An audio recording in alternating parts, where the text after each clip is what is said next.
মহাশূন্যের নিঃসঙ্গ নীরবতায়, যেখানে সূর্যের আলো ধীরে ধীরে মিলিয়ে যায় অন্ধকারে আর গ্রহেরা আপন মহিমায় নৃত্য করে, সেখানে আছে এক রহস্যময় জগৎ, এতটাই দূরবর্তী, এতটাই নিঃসঙ্গ, যেন সূর্যও তার স্মৃতিতে নেই। এটি আর প্রচলিত অর্থে কোনো গ্রহ নয়, কমপক্ষে এখন তো আর নই। এটি প্লুটো।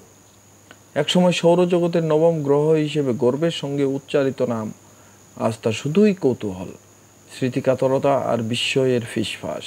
কিন্তু প্লুটো কোনো সাধারণ মহাজাগতিক বস্তু নয়, এটি একটি জমাট রহস্য, এক মহাকাব্যিক কবি, সৌর পরিবারের প্রান্তে ঘুরে বেড়ানো একাকী প্রতীক। 2006 সালে গ্রহের মর্যাদা হারালেও প্লুটো হারিয়ে যায়নি, বরং হয়ে উঠেছে প্রতিকূলতার প্রতীক, অজানার প্রতিচ্ছবি।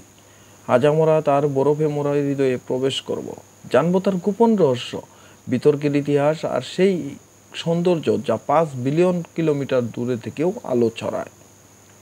তাই প্রস্তুত হন মহাকাশ অভিযাত্রী বন্ধুরা। এটি শুধু এখন বামন গ্রহের গল্প নয়, এটি এক বিস্তৃত জগতের আত্মার ভ্রমণ, নির্বাসন, আবিষ্কার আর মহাজাগতিক বিস্ময়ের উপাখ্যান। 1930 সালে অ্যারিজোনার লোয়েল অবজারভেটরিতে তরুণ জ্যোতির্বিদ ক্লাইড টম্বো আবিষ্কার করেন প্লুটো।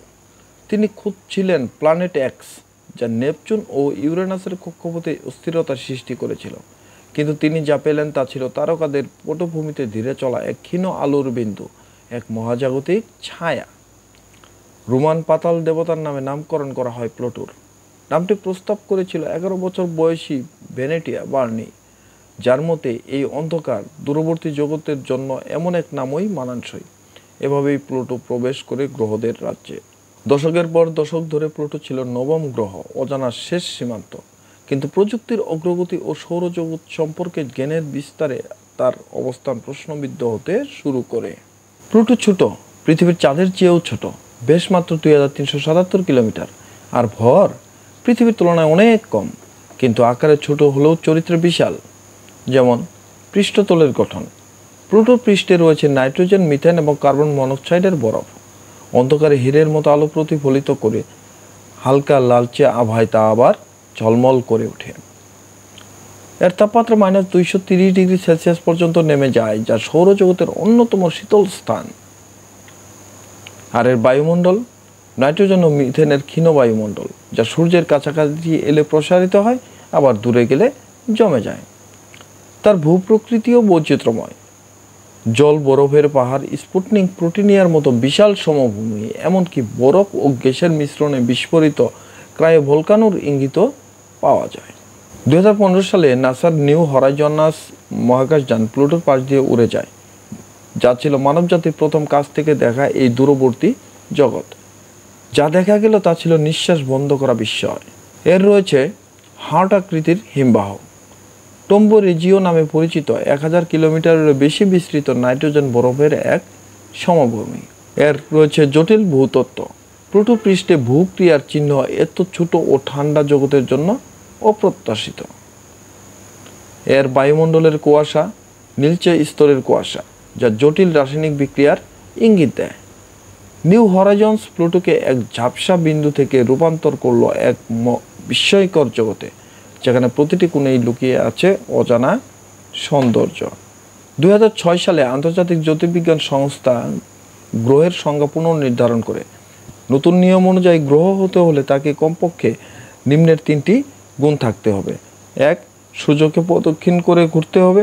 2. গোলাকার হতে হবে। 3.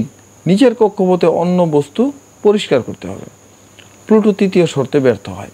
তার কক্ষপথ কুইপার বেল্টের অন্যান্য বস্তুদের দ্বারা ওভারল্যাপ করে, ফলে প্লুটোকে বামন গ্রহ হিসেবে পূর্ণ শ্রেণীবদ্ধ করা হয়। এই সিদ্ধান্তের জনমনে খুব ছড়িয়ে পড়ে। অনেকের কাছে প্লুটো শুধু একটি সংজ্ঞা নয়, এটি ছিল কল্পনা, শৈশবের বিস্ময় এবং অজানার প্রতীক। বিতর্ক আজও চলছে এবং চলতেই থাকবে, কেউ পুনঃস্থাপনের পক্ষে, কেউ বৈজ্ঞানিক স্বচ্ছতার পক্ষে। প্লুটো একা নয়, এটি কুইপার বেল্টের অংশ, নেপচুনের বাইরে বরফে মোড়া বস্তুদের এক বিশাল বলয়। এখানে রয়েছে হাজার হাজার বস্তু, এরিস, হাউমেয়া, মাকে, যারা আমাদের সৌরজগতের ধারণাকে চ্যালেঞ্জ করে। এই অঞ্চল যেন প্রাচীন সৌরজগতের বরফে মোড়া আর্কাইভ। প্লুটো ও তার প্রতিবেশীদের অধ্যয়ন আমাদের সাহায্য করে গ্রহের গঠন, স্থানান্তর এবং বিবর্তনের গল্প বুঝতে। প্লুটোর 5টি চাঁদ রয়েছে: চেরন, স্ট্রিক্স, নিক্স, কোরবেরাস এবং হাইড্রা। সবচেয়ে বড় হলো চেরন, যা প্লুটোর অর্ধেক আকার। প্লুটো এবং চেরন দুজনে মিলে একটি বাইনারি সিস্টেম গঠন করে। চেরন বিশেষভাবে আকর্ষণীয়। এর পৃষ্ঠ ভূক্রিয়ার চিহ্ন রয়েছে, আর প্লুটোর সঙ্গে এর মধ্যাকর্ষণ সম্পর্ক উভয় গ্রহে প্রভাব ফেলে। বাকি যে ট্রিক্স, নিক্স, কোরবেরাস, হাইড্রা এগুলা ছোট অনিয়মিত আকৃতির চাঁদ, যাদের কক্ষপথ অস্থির। প্লুটোর গল্প শুধু বিজ্ঞান নয়, এটি আবেগের। বই, সিনেমা, কার্টুনে জায়গা পেয়েছে। এর অবনমন, প্রতিবাদ, আবেদন এবং বিতর্কের জন্ম দিয়েছে। অনেকের কাছে প্লুটো মানে ছোট কণ্ঠস্বরও শোনা উচিত। সংস্কৃতিতে প্লুটোর গল্প প্রতিকূলতার প্রতীক, যেখানে পরিচয় নির্ধারিত হয় না কোনো লেবেল দিয়ে, বরং চরিত্র দিয়ে।